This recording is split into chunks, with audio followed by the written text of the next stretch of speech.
Mesdames et messieurs, il est temps de trancher un débat entre deux joueurs souvent comparés, deux magiciens du ballon rond qui ont marqué le milieu de terrain de leurs équipes respectives. Aujourd'hui, nous devons choisir entre Andrés Iniesta et Luka Modric. C'est parti!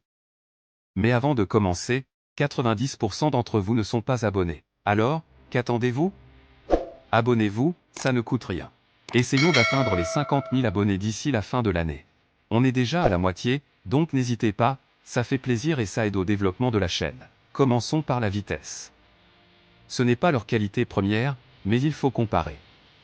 Après avoir visionné plusieurs extraits, je dirais que c'est du 50 à 50. Ni l'un ni l'autre ne se distinguent particulièrement par leur rapidité. Ils sont plus des maestros du jeu, qui privilégient la vitesse d'exécution à la vitesse de déplacement. Donc, sur ce point, c'est égal. Ensuite, parlons de la qualité de frappe.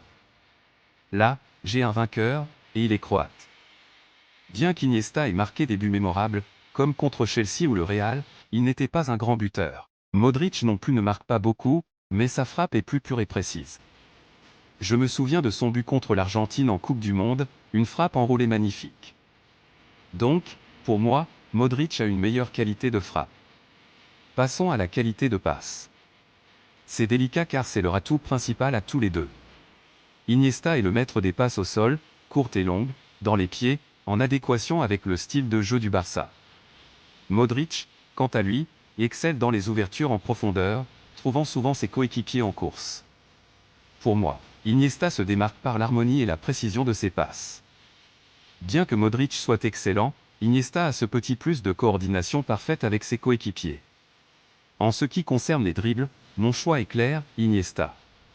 Ses dribbles ne sont pas seulement efficaces, ils sont aussi élégants. Il peut traverser un terrain sans perdre le ballon, même à basse vitesse, en éliminant plusieurs adversaires. Modric est aussi bon en dribble, mais il manque ce côté d'élimination qu'Iniesta maîtrise. Pour la défense, Modric est meilleur. Ayant joué en Premier League, il a développé une agressivité défensive supérieure. Il tacle mieux et a un meilleur positionnement défensif. Iniesta n'est pas en reste, mais en termes de pure défense, Modric a l'avantage. Concernant le physique, Modric l'emporte aussi. Il a plus de coffre et a subi moins de blessures qu'Iniesta. Modric a joué dans des ligues plus physiques comme la Premier League, ce qui témoigne de sa robustesse. Iniesta, bien que résistant, a manqué plus de matchs en raison de blessures. En termes de buts et de passes décisives, Iniesta a de meilleures statistiques, avec un ratio de 0,295 buts assists par match contre 0,281 pour Modric. Cela montre une légère supériorité statistique pour Iniesta. Pour ce qui est du palmarès, Iniesta a 38 trophées contre 31 pour Modric. Iniesta a gagné une Coupe du Monde, 2 Euros, et plusieurs titres avec le Barça.